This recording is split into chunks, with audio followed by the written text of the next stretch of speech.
ॐ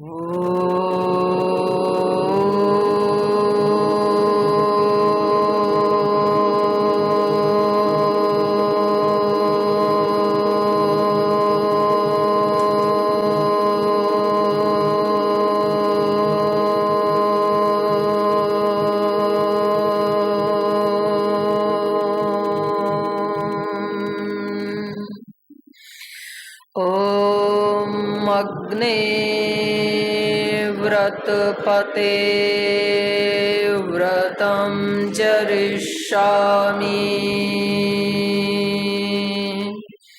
तच्छकेयं तन्मे राध्यताम्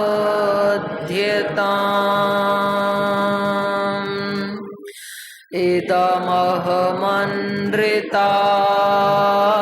सत्यमुपैमि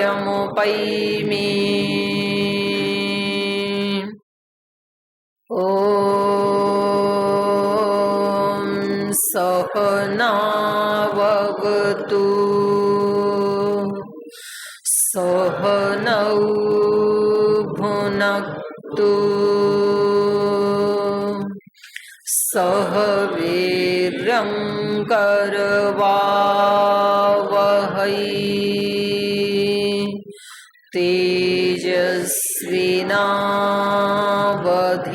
तेजस्विनावधीतमस्तु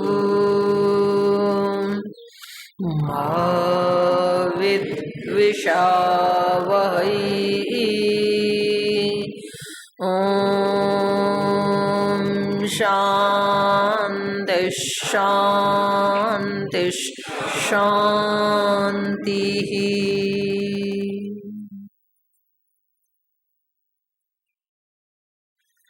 वाल्मीकि रामायण की किष्किंधा कांड का आज 16वां सर्ग हम पढ़ेंगे।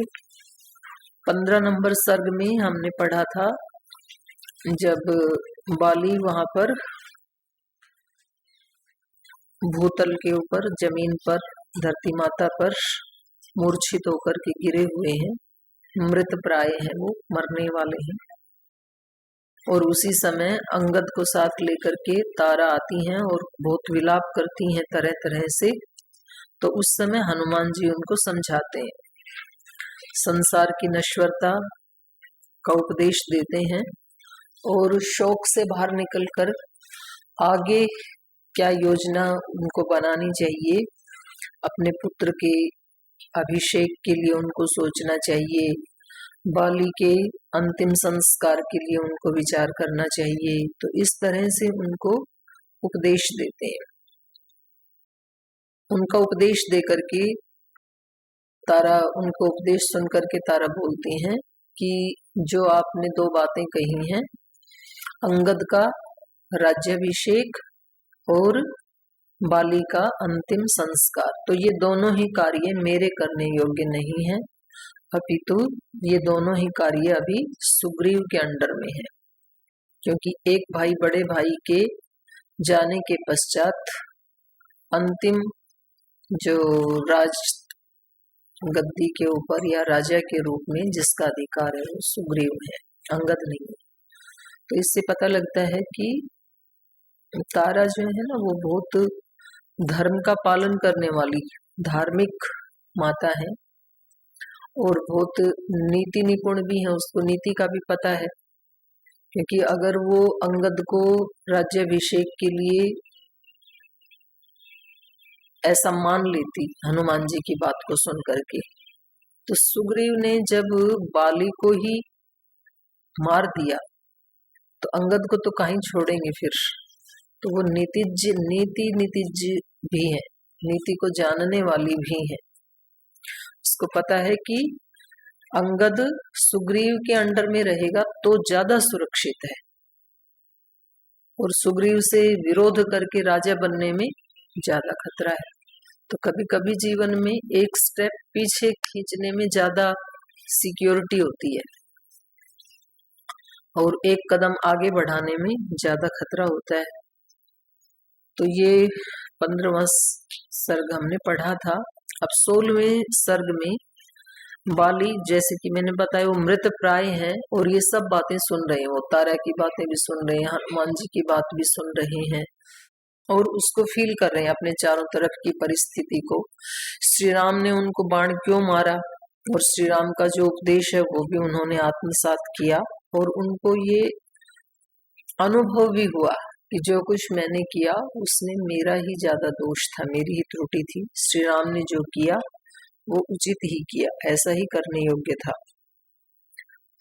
तो आगे पढ़ते हैं 16वां सर्ग। उनका अंतिम संदेश क्या है? वीक्षमाणस्तु मंदासुः सर्वतो मंदमुच्छ्वसन् आदावेव तु सुग्रीवं ददर्शानोज्जमग्रत तं प्राप्त विजयं बाली सुग्रीवं प्लवगेश्वरः आभाष्य वक्तया वाचा सस्नेहमिदमब्रवीत् सुग्रीव दोषेण न मां गन्तुम् अर्हसि किल्बिषात् कृष्यमाणं भविष्येण बुद्धिमोहेन मां बलात् युगपत् विहितं तात न मन्ये सुखमावयोः सौहार्दं भ्रातृभुक्तं हि तदित्थं तात नान्यथा।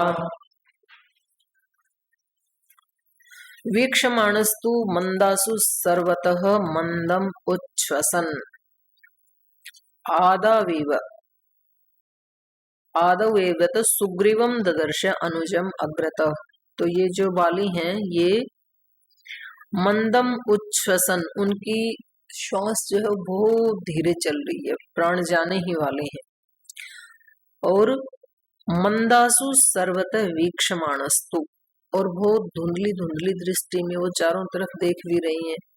वहां तारा को विलाप करते हुए देख रहे हैं, अंगद को खड़े हुए देख रहे हैं, हनुमान जी, सुग्रीव और श्री राम लक्ष्मण, इन सब को देखते हुए आदौ एवं सर्वप्रथम, जैसे उन्होंने कोशिश करके अपनी आंख खोलने की कोशिश की, आदौ एवं सुग्रीवम ददर्श, तो सबसे पहले उनको उनका जो भाई है सुग्रीव वो अग्रत अनुजम ददर्श, अपने समक्ष अपने अनुज सुग्रीव को खड़े हुए देखा।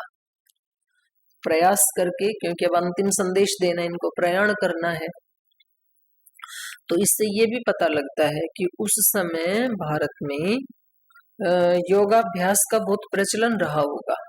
तो जो असुर आत्मा है वो भी अपनी इच्छा से अपने प्राणों को छोड़ रहे हैं, मतलब प्राण के ऊपर इतना अधिकार है उनका कि ये अपना संदेश दे करके तब प्राण को छोड़ेंगे।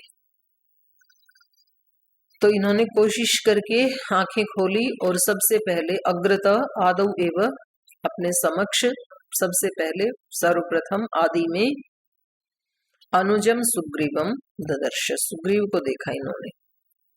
तम प्राप्त विजयम, और सुग्रीव कैसे हैं? प्राप्त विजयम, उनको विजय प्राप्त हो गई क्योंकि बाली तो पराजित हो गया। तम सुग्रीवम विजय प्राप्तम प्लगवेश्वर बाली आभाष्य, तो जो वानरों में सर्वश्रेष्ठ है ऐसे बाली ने व्यक्तया वाचा सस्नेहम इदम अब्रवीत, स्नेह पूर्वक, अब वैर समाप्त हो गया है, क्योंकि वैर तब तक ही रहता है व्यक्ति का जब तक अहंकार है, मतलब मैंपन है। अब जब मैं ही चला जा रहा है तो वैर भी समाप्त हो जाते हैं। तो अब ये स्नेह पूर्वक कह रहे हैं, व्यक्तया वाचा सस्नेहम इदम अब्रवीत, व्यक्त वाणी में स्नेह पूर्वक ये शब्द कहे उन्होंने सुग्रीव को। क्या कहा? सुग्रीव दोषेण न माम गंतुम अर्हसि किल्बिषात्, हे सुग्रीव माम किल्बिषात् दोषेण मा गंतुम अर्हसि, जो मैंने पाप किया है उस पाप से तू मुझे दोषी मत देखना। मतलब मैंने तो पाप किया लेकिन तू उस पाप को ध्यान में रख करके, उसको केंद्र में रख करके, दोषेण माम न गंतुम अर्हसि, तू मेरे साथ कोई दुर्भाव मत रखना। कृष्यमाणम भविष्येण बुद्धि मोहेन माम बलात्, क्योंकि मैंने ऐसा क्यों किया? भविष्यण कृष्यमाणम, कुसंस्कारों के कारण, बुद्धि मोहेन, और बुद्धि के विचलित होने से, मोह वैचित्ते, मेरी बुद्धि विचलित होने से, मेरे संस्कारों के खराब होने से, जो बलात्, उन संस्कारों ने बलपूर्वक, मतलब मैं मेरे वश में ही नहीं था, जो मैं व्यवहार कर रहा था उसको रोकना। तो जो कुछ भी मैंने किया अपने संस्कारों के वशीभूत होकर के, या बुद्धि मोहेन, या बुद्धि की वैचित्यता के कारण, जो कुछ भी मैंने पाप किया, दोष किया, उस सब के कारण न माम गंतुम अर्हसी, तो आप मुझे दोषी मत मानना, मतलब मुझे माफ कर देना, ये कहना चाह रहे हैं। भाई मैंने जो कुछ भी पाप किया वो मेरे संस्कारों के कारण किया। संस्कार बलात् खींच के ले जाते हैं आत्मा को, जीव को, जिसके जैसे संस्कार है। अच्छे हैं तो भी खींच के ले जाते हैं।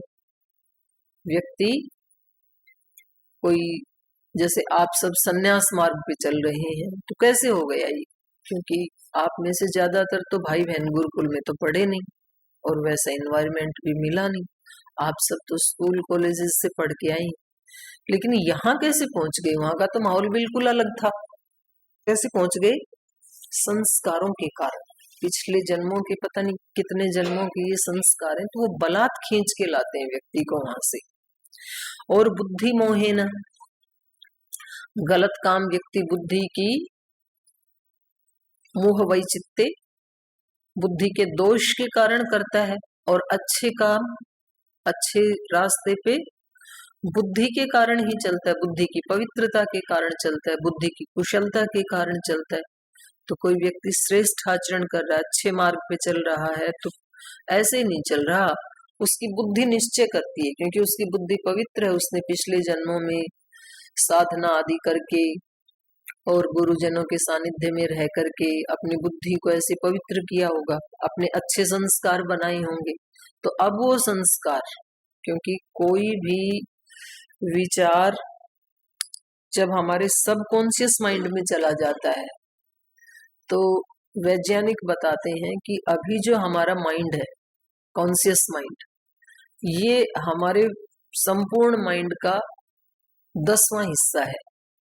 मतलब 10वां ऐसे 10th पार्ट ऐसे नाप के नहीं बताया, एक अंदाजे से बताया कि बहुत बड़ा पार्ट जो है वो तो सबकॉन्शियस माइंड है।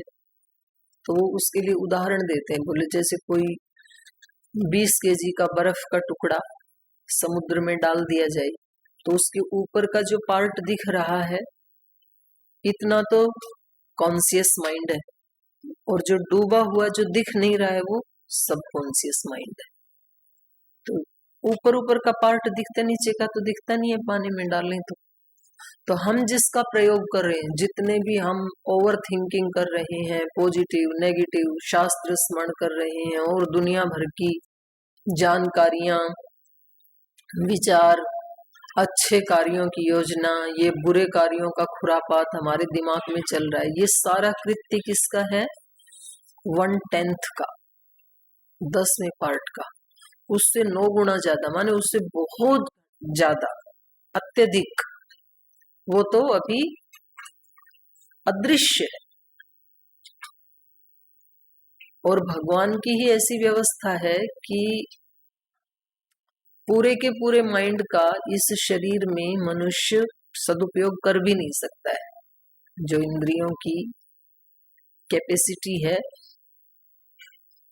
जैसे यहाँ पर जो वायर है ना, इनमें से आप जो ऊपर 400 वोल्टेज की लाइन जा रही है, वो वाली बिजली अगर इसमें डाल के गुजारें तो जल जाएगी। इसकी कैपेसिटी नहीं है ना उतना निर्वहन करने की। तो हमारा जो शरीर है वो मस्तिष्क का 1-2% ही यूज करने की उसकी कैपेसिटी है मानव शरीर में, उससे ज्यादा नहीं, पर उसकी क्षमताएं इतनी ज्यादा है। तो कहते हैं कि जब कोई बात बार बार बोल करके या चिंतन करके अगर वो सबकॉन्शियस माइंड में चला जाए, तो फिर व्यक्ति का वश नहीं होता है कि वो उसको चेंज कर सके, या अत्यंत कठिन होता है। अत्यंत कठिन मतलब वो केवल योग साधना से ही संभव है उसको चेंज करना, वरना उसको चेंज नहीं किया जा सकता। जैसे आप रात को सपने देखते हैं, तो क्या आपका वश है आप कौन सा सपना देखेंगे? वश नहीं है। कुछ भी दिखाता है मन, है मन ही तो काम कर रहा है, लेकिन आप जो चाहते हैं वो नहीं देख सकते हैं आप। सबकॉन्शियस माइंड जो चाहेगा वो दिखाएगा, और सबकॉन्शियस माइंड क्या चाहेगा? जो हमने डाला था उसको वो दिखाता है, पर उस समय कॉन्शियस माइंड का कंट्रोल नहीं होता उसके ऊपर, वो रोक नहीं सकता है ये सपना मत दिखाओ या ये वाला ही दिखाओ। तो जो संस्कार उस समय ऊपर आ गई उसको वो रिफ्लेक्ट करेगा, उसको दिखाएगा वो सबकॉन्शियस माइंड। तो इसलिए कहा जाता है कि सुबह उठते ही भगवान से प्रार्थना करनी चाहिए, क्योंकि उस समय मन की स्थिति ऐसी होती है कि कॉन्शियस माइंड पूरा एक्टिव नहीं हुआ है और सबकॉन्शियस माइंड थोड़ा थोड़ा एक्टिव है, क्योंकि अभी अभी उठे हैं ना आप, तो दूसरी सूचनाएं अभी है नहीं, फ्रेश है ये अभी कॉन्शियस माइंड, सबकॉन्शियस माइंड। तो इस समय जो भी सूचना इसको देंगे ना वो तुरंत आगे सर्व कर देता, आगे भेज देता है। और ऐसे रात को जब सोने लगे, बिस्तर पे बैठे हैं जब, तो ऐसी स्थिति होती है कि कॉन्शियस माइंड धीरे धीरे धीरे धीरे कूल डाउन हो रहा है और सबकॉन्शियस धीरे धीरे ओपन हो रहा है। मतलब वो ज्यादा उस समय क्रिएटिव है, एक्टिव है उस समय। तो अलग अलग दिमाग का एक्टिव होने का टाइम भी अलग अलग है, क्योंकि सारा शरीर चाहे वो स्थूल है या सूक्ष्म है वो तो ऑटो मोड पे चल रहा है। अभी हम सब श्वास ले रहे हैं तो हम कोई प्रयास पूर्वक थोड़े ना ले रहे हैं, भगवान की व्यवस्था से चल रहे हैं श्वास। अभी हमारी आंखें झपक रही हैं सबकी, तो हम कोई प्रयास पूर्वक थोड़े ना इस प्रक्रिया को कर रहे हैं कि अब 1 घंटे में कितनी बार आंख नीचे आएगी, पलक कितनी बार ऊपर जाएगी, पता भी नहीं हमें, तो हम तो काउंटिंग भी नहीं कर सकते। कितने श्वास चलेंगे इस 1 घंटे में हमें नहीं पता है।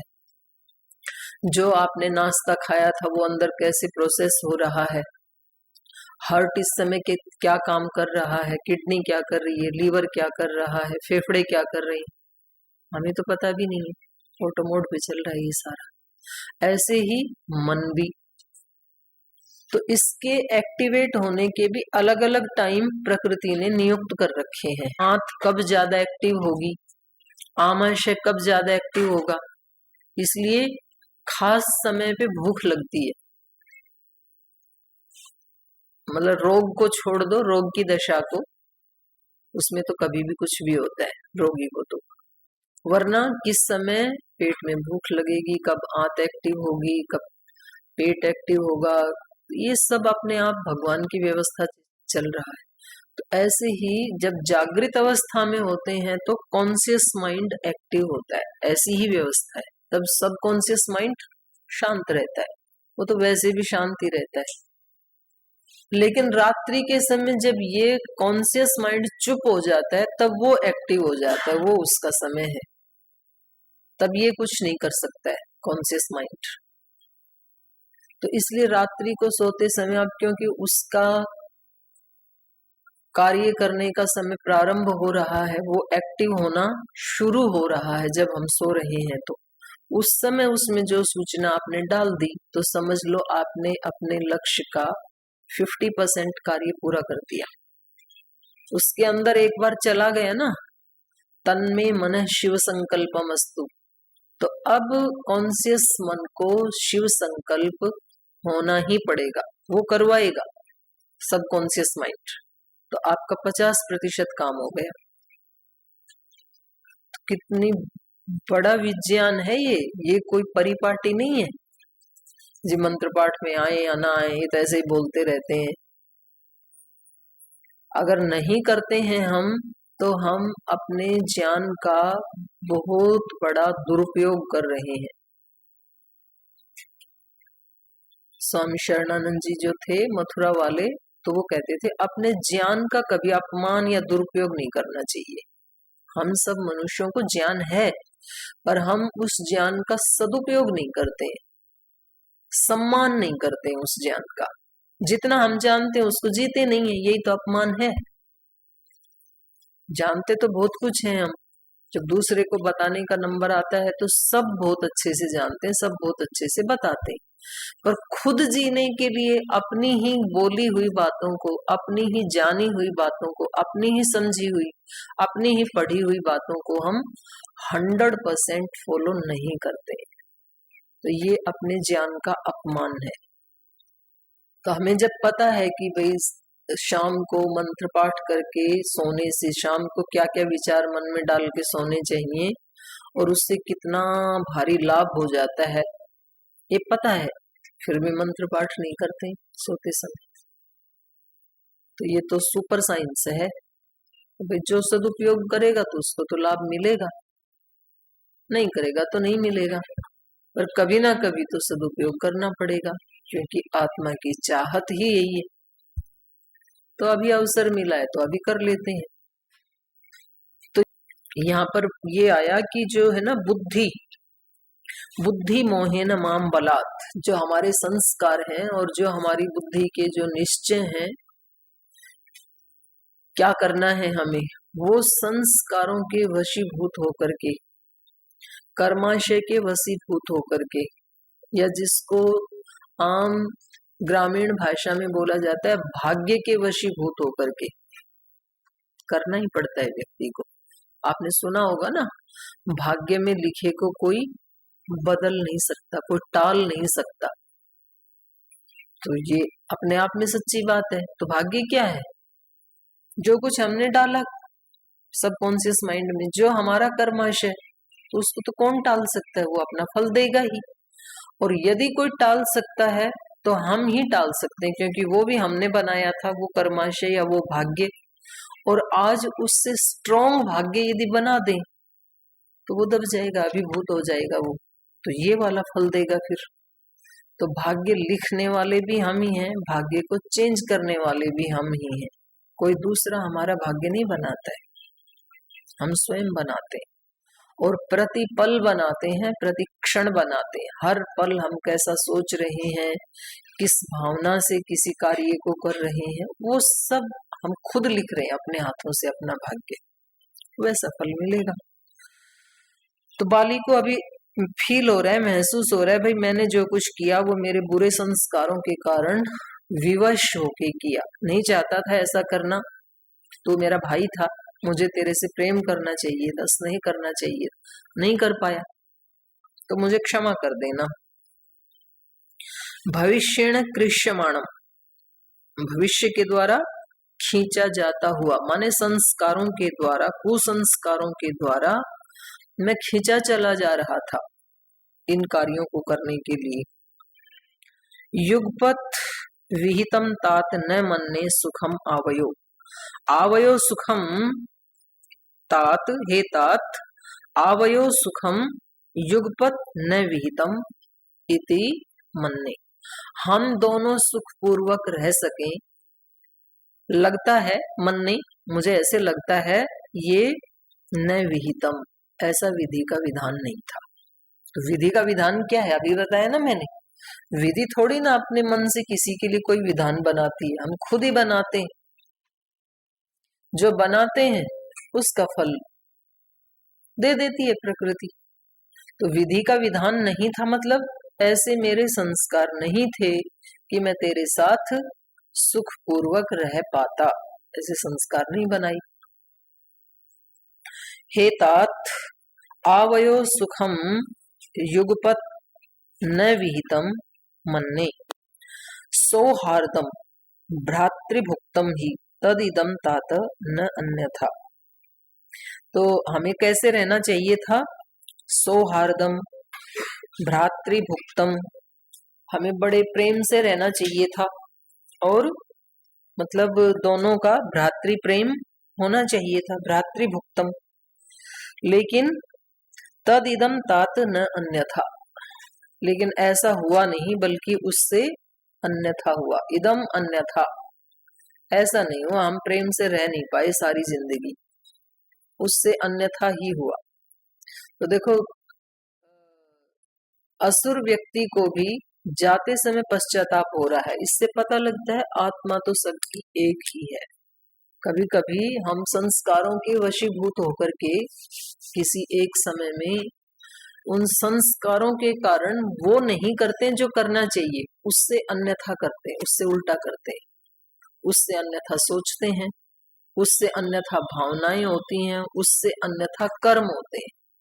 लेकिन मरते समय जरूर व्यक्ति को पश्चाताप होता है फिर, जो करना चाहिए था वो मैंने नहीं किया, समय निकल गया। नेट की परीक्षा के लिए जो तैयारी करनी चाहिए थी वो मैंने नहीं की, निकल गया समय, इसलिए कुछ पास हो गए, कुछ जेआरएफ को प्राप्त कर गए, हम रह गए। किसी ने फॉर्म ही नहीं भरा तो लगता है भर देना चाहिए था, मैंने गलती की, इनका निकल गया, मेरा भी निकल ही जाता। तो ये पश्चाताप सबको होता है, जो करना चाहिए वो यदि समय पे नहीं किया, तो जब बाली को ये पश्चाताप हो सकता है, तो जो थोड़े से अच्छी आत्माएं हैं उनको तो जरूर ही होगा। तो वो पश्चाताप हमें ना हो, इसलिए हमें प्रयास पूर्वक, जो गुरुदेव बताते हैं, अच्छा काम करने की इच्छा ना हो तो भी प्रयास पूर्वक अच्छा काम करना चाहिए। बुरा काम करने की इच्छा हो तो भी प्रयास पूर्वक उसको टालना चाहिए। नहीं, आज नहीं, ऐसे प्रयास करना ही पड़ेगा। अगर उसके पीछे पीछे चलते चले गए, खींचते चले गए, तो फिर यही हालत होगी जाते समय जो अभी बाली की हो रही है। कष्ट हो रहा है इसको, क्यों नहीं हम राम और लक्ष्मण की तरह प्रेम से जिए, क्यों नहीं हम सौहार्द पूर्वक जिए। तो और आगे इनके क्या उपदेश हैं, क्योंकि मरते समय जो व्यक्ति बोलता है ना, जो उपदेश होता है बिल्कुल सच्चा होता है, क्योंकि उस समय उसके मन में कोई राग द्वेष तो है नहीं, अब बिल्कुल सच्चाई उसकी आंखों के सामने है। तो या तो कोई योगी बिल्कुल सच्चा उपदेश देता है, या तो अभी मरते समय व्यक्ति जो कुछ बोलता है वो बिल्कुल ठीक बोलता है। तो इनके उपदेश को हम कल ध्यान से सुनेंगे। आज यही विराम लेते हैं।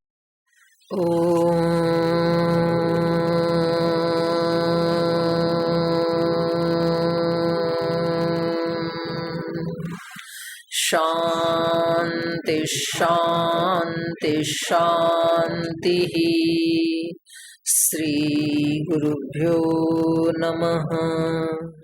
ऐसी है मेरी राम, ऐसी है मेरी राम, ऐसी है मेरी राम, ऐसी है मेरी राम। विनय भरा हृदय करे सदा जिन्हें प्रणाम, ऐसे है मेरी राम, ऐसे है मेरी राम। राम सा पुत्र ना राम सा भ्राता, राम सा पति नहीं राम सा त्राता।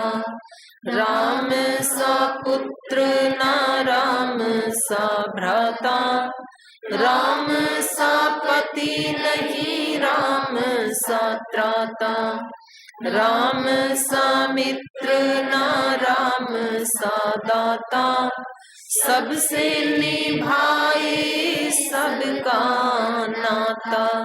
राम सा मित्र ना राम सा दाता, सबसे निभाए सबका नाता।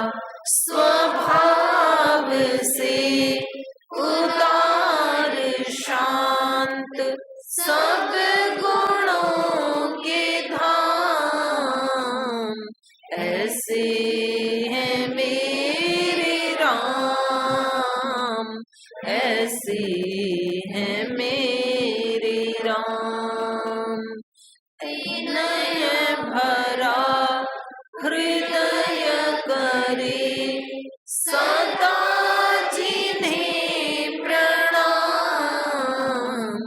ऐसे हैं मेरे राम, ऐसे हैं मेरे राम, ऐसे हैं मेरे राम, ऐसे हैं मेरे राम, ऐसे हैं मेरे राम, ऐसे हैं मेरे राम। ओम श्री गुरुभ्यो नमः।